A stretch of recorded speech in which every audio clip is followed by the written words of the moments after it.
বর্তমান ব্যস্ত জীবনযাত্রায় আমরা অনেকেই কিন্তু জানি না যে নীরবে আমাদের শরীরের ভেতরে সাধারণত দুটি সমস্যা হয়ে থাকে সবথেকে বেশি। একটি হচ্ছে উচ্চ রক্তচাপ এবং হৃদরোগ। উচ্চ রক্তচাপকে কিন্তু বলা হয়ে থাকে নীরব ঘাতক, কেননা এটি কোনো ধরনের উপসর্গ ছাড়াই কিন্তু হৃদরোগ বিভিন্ন ধরনের সমস্যা, বিশেষ করে মস্তিষ্কে এবং আমাদের কিডনিতে ক্ষতিকর প্রভাব ফেলে থাকে। আজ আমরা এই বিষয়টি নিয়ে বিস্তারিত আলোচনা করার চেষ্টা করব। সুপ্রিয় দর্শক, আপনাদের সবাইকে আমন্ত্রণ জানাচ্ছি আরটিভির স্বাস্থ্য বিষয়ক নিয়মিত আয়োজন মেডি ক্যাফে পাওয়ার্ড বাই নিভিএন। আপনাদের সাথে আছে আমি নুসরাত দীপা। দর্শক, আমাদের সঙ্গে আজ অতিথি হিসেবে উপস্থিত রয়েছেন অধ্যাপক ডক্টর মোহাম্মদ আতাহার আলী, অধ্যাপক এবং সিনিয়র কনসালটেন্ট ইলেকট্রোফিজিওলজি এবং হার্ট ফেলিওর বিভাগ Evercare hospital Dhaka.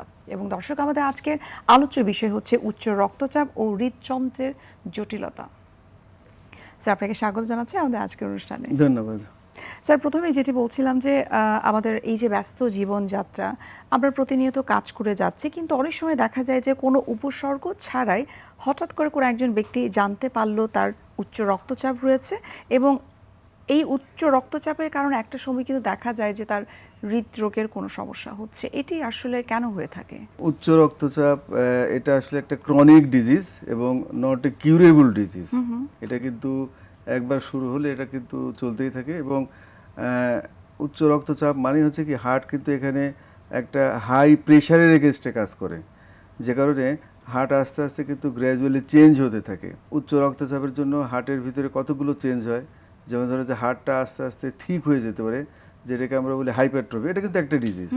Hypertrophy itself is a disease, এখানে হার্টটা ঠিক হয়ে যায়। তারপর হচ্ছে হার্টটা কিন্তু গ্র্যাজুয়ালি বড় হয়ে যেতে পারে, ডাইলেটেশন হতে পারে, যেখান থেকে আলটিমেটলি হার্ট ফেলিওর হয়। আচ্ছা। তারপরে আরেকটা খুব ইম্পর্টেন্ট কমপ্লিকেশন আছে, যেটা খুব সিগনিফিকেন্ট মানুষের হয়, যেখান থেকে ইরেগুলার হার্টবিট হয়, দ্যাট ইজ অ্যাট্রিয়াল ফিব্রিলেশন। এটা কিন্তু খুবই একটা কমন ডিজিজ, এবং অ্যাট্রিয়াল ফিব্রিলেশনের কমনেস্ট কারণই হচ্ছে কিন্তু এই আপনার হাইপারটেনশন। অ্যাডাল্ট পেশেন্টরা কিন্তু এই কমপ্লেইনটা কিন্তু করে থাকে যে ইরেগুলার হার্টবিট হচ্ছে। ইরেগুলার হার্টবিট হচ্ছে মানে হাইপারটেনশন কোনো রোগীর যদি ইরেগুলার হার্টবিট হয়, তাহলে বেশিরভাগ ক্ষেত্রে এটা হচ্ছে most time related to the atrial fibrillation, that is irregular heartbeat. এবং ইরেগুলার হার্টবিট থেকে আবার অনেকগুলো কমপ্লিকেশন হতে পারে।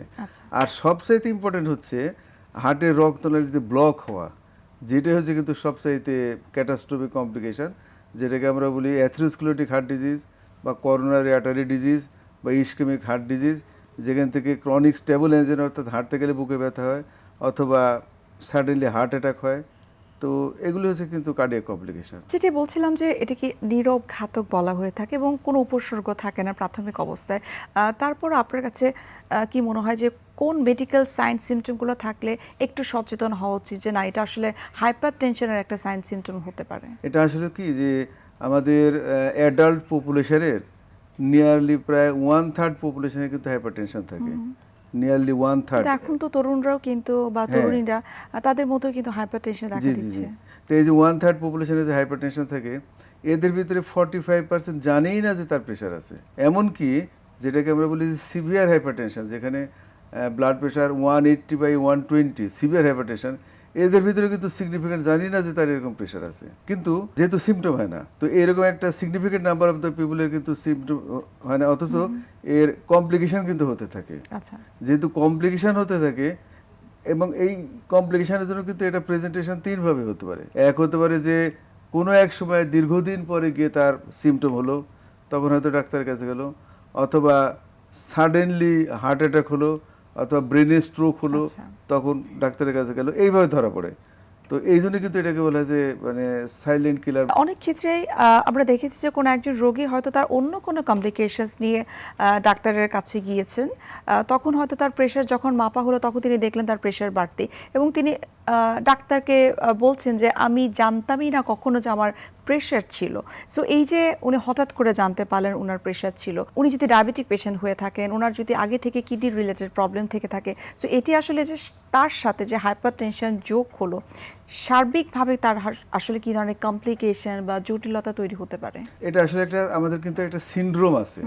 সিনড্রোম মানে হচ্ছে কি, হাইপারটেনশন, ডায়াবেটিস, ওবেসিটি, যাদের ওজন বেশি, তারপর হচ্ছে রক্তের কোলেস্ট্রল বেশি, পার্টিকুলারলি ট্রাইগ্লিসারাইড বেশি, এগুলো মিলে কিন্তু একটা সিনড্রোম। এবং এই চারটা রোগ হচ্ছে প্রায় কিন্তু কম্বিনেশন আকারে থাকে এবং এগুলোর প্রত্যেকটারই কিন্তু আলাদা আলাদা। যেমন ধরো যে একজন মানুষের শুধু প্রেশার আছে, তার যদি রিস্ক এক থাকে, তো তার সাথে যদি ডায়াবেটিস যোগ হয়, তার সাথে যদি আবার কোলেস্টেরল যোগ হয়, তো এই রিস্কগুলো কিন্তু তখন কিন্তু অ্যাডিটিভ হয় না, মাল্টিপ্লিকেটিভ হয়। এবং স্যার বর্তমানে কিন্তু আমরা এখন এটাই দেখছি যে যার ওভারওয়েট বা যিনি ওবেসিটিতে ভুগছেন তার কিন্তু প্রি ডায়াবেটিস হচ্ছে, তার ফ্যাটি লিভার হচ্ছে, তার অন্যান্য কোলেস্ট্রল যেটা টিজির কথা আপনি বললেন সেটাও কিন্তু হাই হচ্ছে। হ্যাঁ, বললাম যে এটা কিন্তু এক ধরনের সিনড্রোম, যে এই জিনিসগুলো কিন্তু প্রায় রিলেটেড। যেমন ওবেসিটির জন্য প্রেশার হয়, আবার ওবেসিটি থেকে ট্রাইগ্লিসারাইড বাড়ে, আবার প্রেশার থেকে হচ্ছে যে হার্ট ডিজিজ হয়। এই সবগুলো জিনিসই কিন্তু ইন্টার রিলেটেড। সেই জন্য কিন্তু এটাকে একসঙ্গে কিন্তু আমরা বলি মেটাবলিক সিনড্রোম, ডিজ মেটাবলিক সিনড্রোম। এগুলো প্রায় কিন্তু কিন্তু আমি যেটা মিন করছি সেটা হচ্ছে যে এই সিনড্রোমগুলো যখন থাকে তখন কিন্তু এদের যে রিস্ক যেটা, এই রিস্কগুলো কিন্তু যোগ হয় না। যেমন ধরো যে ডায়াবেটিসের রিস্ক যদি হয় 2, প্রেশারের রিস্ক যদি হয় 2, তারপরে কোলেস্ট্রলের রিস্ক যদি হয় 2, তাহলে 3 3 6 হবে না, 2 2 2 দুগুণ 4, 4 দুগুণ 8, এরকম মানে মাল্টিপ্লিকেটিভ আকারে বাড়তে থাকে। মানে রিস্কটা যত number of the risk factor বাড়বে তাদের কিন্তু রিস্কটা তত বেশি, মানে এটা মাল্টিপ্লিকেশন হতে থাকবে, নট অ্যাডিশন হতে থাকবে। তো এগুলো কিন্তু প্রায় কিন্তু এরকমই, মানে সিঙ্গেল হাইপারটেনশন এটা একটা পর্যায়ে থাকতে পারে, বাট এই পেশেন্টটা কোনো এক সময় গিয়ে তার কোনো না কোনো একটা কমপ্লিকেশন মাল্টি ডিজিজ অ্যাড হয়ে থাকে। হাইপারটেনশন যখন প্রাথমিক অবস্থায় কারো ক্ষেত্রে ডায়াগনোসিস হয়, আমাদের বাংলাদেশের প্রেক্ষাপটে আমরা অনেক ক্ষেত্রে দেখেছি যে রোগীরা ওষুধ খেতে চায় না, তখন আসলে তাদেরকে কিভাবে কাউন্সিলিং করে থাকেন এবং যারা ওষুধ খেতে চায় না তাদেরকে বিকল্প হিসেবে কোনো ধরনের ট্রিটমেন্ট প্রোটোকল আপনারা দিয়ে থাকেন কিনা? এটা আসলে অ্যাওয়ারনেস এবং মোটিভেশনটা হচ্ছে খুব ইম্পর্টেন্ট। এরকম আছে, আমাদের বললাম না যে নিয়ারলি 45% জানেই না যে তাদের হাইপারটেনশন আছে, এবং যাদের প্রেশার আছে তাদের 24% তারা কিন্তু রেগুলার ওষুধ খায় না, এবং তাদের ভিতরে সিগনিফিকেন্ট আছে যে ওষুধ খায় কিন্তু প্রেশার কন্ট্রোল থাকে না। সুতরাং এই প্রেশার রোগীদের কিন্তু কাউন্সিলিং এবং মোটিভেশনটা খুব ইম্পর্টেন্ট। একটা গ্রুপ আছে যারা হচ্ছে যখন প্রেশার বেড়ে যায় তখন ওষুধ খাচ্ছে, রেগুলার ওষুধ খাবে না, যখন প্রেশার বেড়ে গেলে ওষুধ খেলো, আবার যখন প্রেশার কমে গেল তখন কিন্তু ওষুধ বাদ দিয়ে দিচ্ছে। তো এইরকমই কিন্তু থাকে। তো সেজন্য আমার মনে হয় যে অ্যাওয়ারনেস, কাউন্সিলিং এটা খুবই ইম্পর্টেন্ট। হাইপারটেনশন যে একটা খুবই সিরিয়াস রোগ এবং এখান থেকে যে অনেক কমপ্লিকেশন হতে পারে।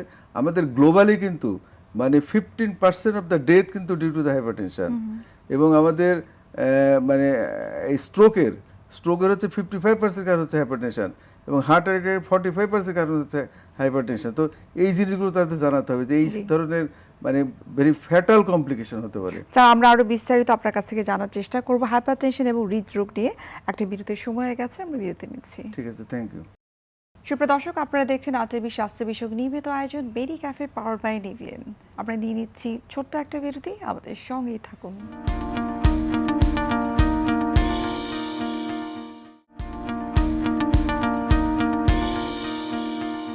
ফিরে আসলাম বিরতি থেকে। আপনাদেরকে আরও একবার স্বাগত জানাচ্ছি আরটিভি স্বাস্থ্য বিষয়ক নিয়মিত আয়োজন মেডি ক্যাফে পাওয়ার বাই নিভিয়েন। একটু ব্যায়ামের বিষয়টা জানতে চাই। আমরা যতটুকু জানি যে ব্যায়াম স্বাস্থ্যের জন্য খুবই ভালো, ব্লাড সুগার কন্ট্রোলে রাখে, ওজন নিয়ন্ত্রণে রাখে, কিন্তু ব্লাড প্রেশারটাকে নিয়ন্ত্রণে রাখার ক্ষেত্রে আসলে ফিজিক্যাল অ্যাক্টিভিটিস, রেগুলার হাঁটাহাঁটি করার ভূমিকাটা আসলে কতটুকু? ব্যায়াম দুইভাবে কিন্তু হেল্প করে। যেমন ধরেন যে যখন মানে এক্সারসাইজ করে ঠিক সেই মুহূর্তে বিকজ অফ দ্য এক্সারসাইজ যেহেতু হার্ট রেট বাড়ে তখন কিন্তু ব্লাড প্রেশার বেড়ে যায়। আচ্ছা, কিন্তু যখন আপনি এক্সারসাইজটা থামাই দেবেন, রেস্টে যাবেন, তখন কিন্তু ব্লাড প্রেশার কমে যায়। এবং আধা ঘন্টা এক্সারসাইজ করলে ইউজুয়ালি কিন্তু 10 মিলিমিটার সিস্টোলিক এবং 5 মিলিমিটার ডায়াস্টোলিক ব্লাড প্রেশার কমতে পারে। এটা হচ্ছে কিন্তু ইমিডিয়েট ইফেক্ট। আর লং টার্ম ইফেক্ট কিন্তু অনেক বেশি, কারণ এক্সারসাইজ করলে আমাদের ব্লাড প্রেশারে যে আমরা মেকানিজম বলি না, মেকানিজমের ভিতরে কিন্তু আমাদের রক্তনালীর যে রেজিস্ট্যান্স, এটা হচ্ছে খুবই একটা important factor, that is peripheral vascular resistance, এটা আমরা বলি। রেগুলার দীর্ঘদিন এক্সারসাইজ করলে রক্তনালীগুলো ডাইলেটেড হয়, এই ভাস্কুলার রেজিস্ট্যান্সটা কমে যায়, সুতরাং এটা ব্লাড প্রেশার কমাতে হেল্প করে। 2 হচ্ছে যে ওজন কমাতে হেল্প করে।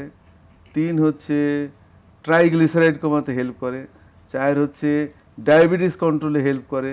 সুতরাং মাল্টিপল খুব গুড সাইড ইফেক্ট মানে গুড ইফেক্ট আছে হচ্ছে যে এক্সারসাইজের কোনো বিকল্প নেই, এক্সারসাইজটা রেগুলার এনকারেজ করা হয়। আমরা সাধারণত দেখে থাকি যে যখন কারোর ডায়াবেটিস হলো অথবা কারোর ওজন বেড়ে গেল বা অন্যান্য কোনো কমপ্লিকেশনস হলো তখনই তারা ফিজিক্যাল অ্যাক্টিভিটিসে চলে আসে। আপনার কাছ থেকে একটা পরামর্শ জানতে চাই আমাদের অডিয়েন্স যারা রয়েছে তাদের উদ্দেশ্যে, যে ফিজিক্যাল অ্যাক্টিভিটিসের গুরুত্বটা আসলে আমাদের জীবনে কতটুকু দরকার। Sedentary lifestyle that is always জীবন, এটা কিন্তু আপনার ব্লাড প্রেশারের একটা কারণ, দুই হচ্ছে হার্ট ডিজিজের একটা কারণ। সুতরাং এই সেডেন্টারি লাইফস্টাইলটা আমরা অ্যাভয়েড করতে বলি, অ্যাটলিস্ট ফিজিক্যাল ওয়ার্ক করতে হবে, এবং ফিজিক্যাল ওয়ার্ক যদি কেউ নাও করে অ্যাটলিস্ট কমপক্ষে আধা ঘন্টা তার হাঁটাহাঁটি বা এর জাতীয় মানে এক্সারসাইজ তার করা উচিত। আচ্ছা। কারণ ফিজিক্যাল এক্সারসাইজের বললাম না যে ফিজিক্যাল এক্সারসাইজের কিন্তু কোনো বিকল্প নেই, কারণ ফিজিক্যাল এক্সারসাইজ করলে এবং এই যে আমাদের স্যার এত স্ট্রেসফুল লাইফ লিড আমরা করছি, স্ট্রেস কমানোর ক্ষেত্রেও কি এটার কোনো ভূমিকা রয়েছে? হ্যাঁ জি শিওর, স্ট্রেস কমানোর ক্ষেত্রে কিন্তু এটা যথেষ্ট ভূমিকা আছে। এবং আমার মনে হয় যে মানে স্ট্রেস হচ্ছে কিন্তু খুবই একটা ইম্পর্টেন্ট ফ্যাক্টর, মানে for the hypertension as well as for the heart disease, brain stroke, সবগুলোর জন্যই। সুতরাং স্ট্রেস কমানোটা খুব ইম্পর্টেন্ট, এবং হাইপারটেনশন এগুলোর ক্ষেত্রে মানে এক্সারসাইজ কিন্তু খুবই একটা ইম্পর্টেন্ট ভূমিকা পালন করতে পারে। আমরা এক্সারসাইজটাকে অলওয়েজ মানে আমরা ইম্পর্টেন্স দিই, এবং এক্সারসাইজটাকে এক্সারসাইজ একেবারে করাই যাবে না এরকম কন্ডিশন কিন্তু খুব কমই আছে। আচ্ছা। মানে এক্সারসাইজ আমরা হয়তো ইন্ডিভিজুয়ালাইজড করি যে আপনার জন্য এরকম এক্সারসাইজ, আপনার জন্য এরকম এক্সারসাইজ, আপনার জন্য এক্সারসাইজ, কিন্তু এক্সারসাইজ করাই যাবে না এরকম রোগীর সংখ্যা কিন্তু খুবই কম। কোনো না কোনোভাবে কিন্তু এক্সারসাইজটাকে আমরা এনকারেজ করি। অনেকে মনে করে যে এক্সারসাইজ মানে হচ্ছে জিমে যে করতে হবে, কিন্তু একেবারে প্লেন ওয়াক যেটা, সেটি তো খুব চমৎকারভাবে কাজ করতে পারে।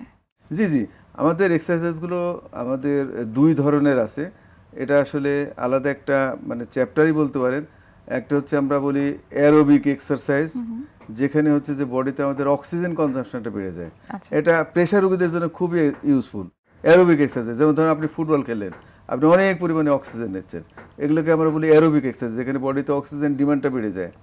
আর কতগুলো আছে অ্যানারোবিক এক্সারসাইজ, যেমন ধরেন যে আপনি বুক ডাউন দিলেন, সেখানে কিন্তু অ্যানারোবিক এক্সারসাইজ হয়। তো এই দুই ধরনের এক্সারসাইজ, তার ভিতরে অ্যারোবিক এক্সারসাইজটা হচ্ছে এই প্রেশার রোগীদের জন্য খুবই এক্সারসাইজ। আরেকটাও আছে, যেমন ধরেন যে আইসোমেট্রিক এক্সারসাইজ, আর আরেকটা হচ্ছে আপনার non isometric exercise. Non isometric exercise মানে যখন ওয়েট লিফটিং করলেন, এটা এক ধরনের। সুতরাং এক্সারসাইজগুলো মানে গড়ে ওইভাবে বলাটা ঠিক হবে না। এক্সারসাইজ মানে হাঁটাহাঁটি এটা সবার জন্যই প্রযোজ্য, কিন্তু স্পেশাল কোনো এক্সারসাইজ করতে গেলে এটা কিন্তু কারো সাজেশন নেওয়া উচিত। আচ্ছা। যেমন সবাই কিন্তু ওয়েট লিফটিং করতে পারবে না, সবাই কিন্তু সুইমিং করতে পারবে না। সুইমিং কারোর জন্য গুড, আবার কারোর জন্য ব্যাড। তো সেই জন্য কিন্তু ওই স্পেশাল এক্সারসাইজগুলো সাজেশন নিয়ে করতে হবে। কিন্তু নর্মাল যে এক্সারসাইজ, যেমন হাঁটাহাঁটি করলেন, এইটুকুন এক্সারসাইজ বা বেশিরভাগ ক্ষেত্রে ট্রেডমিলও করা যায়, এগুলো কিন্তু অ্যালাউড। কিন্তু স্পেশাল এক্সারসাইজের ক্ষেত্রে কিন্তু সাজেশন নিতে হবে। আচ্ছা, সেক্ষেত্রে অবশ্যই কোনো স্পেশালিস্টের কথা আপনি বললেন, তাদের সাথে পরামর্শ করে নিতে হবে। যেমন আমরা জিম ট্রেনার যারা রয়েছে তাদের সাথে আলোচনা করে নিতে পারেন। স্যার, এখন গুরুত্বপূর্ণ একটা বিষয় সম্পর্কে জানতে চাই, সেটা হচ্ছে বর্তমান যুগে কম বয়সী তরুণ তরুণী থেকে শুরু করে অ্যাডাল্ট পারসন যারা রয়েছে, স্মোকিং কম বেশি কিন্তু সবাই করছে। স্মোকিংটা আসলে কতটুকু হাইপার টেনশন বা হৃদরোগ হওয়ার ক্ষেত্রে ওতপ্রোত ভূমিকা রাখে? ওই যে বললাম আপনার কয়েকটা ফ্যাক্টর, একটা হচ্ছে স্মোকিং বলতে পারেন যেটা নাম্বার 1, 2 হচ্ছে হাইপারটেনশন, 3 হচ্ছে ডায়াবেটিস, 4 হচ্ছে কোলেস্টেরল, 5 হচ্ছে ওবেসিটি, 6 হচ্ছে সেডেন্টারি লাইফস্টাইল, আর 7 নম্বর হচ্ছে আপনার জেনেটিক ফ্যাক্টর, একটা প্রিডিসপোজিশনও কিন্তু একটা খুব ইম্পর্টেন্ট ফ্যাক্টর। তো এই সবগুলো ফ্যাক্টরই কিন্তু খুব ইম্পর্টেন্ট। স্মোকিং এটা কিন্তু কম বেশি নিয়ারলি প্রায় 40 to 50% মানে রেসপন্সিবল ফর দ্য আপনার এই ধরনের হাইপারটেনশন, তারপর হচ্ছে যে heart disease, stroke. One of the most powerful independent risk factor, শুধু স্মোকিং, আর কোনো ফ্যাক্টরই নাই। ডায়াবেটিস নাই, প্রেশার নাই, only smoking itself is the most important factor for this condition. সুতরাং স্মোকিংটা, আর যখন বললাম না যে যখন কিন্তু যোগ হবে যে একই লোক স্মোক করে, প্রেশার আছে, ডায়াবেটিস আছে, কোলেস্ট্রল আছে, very very very high risk.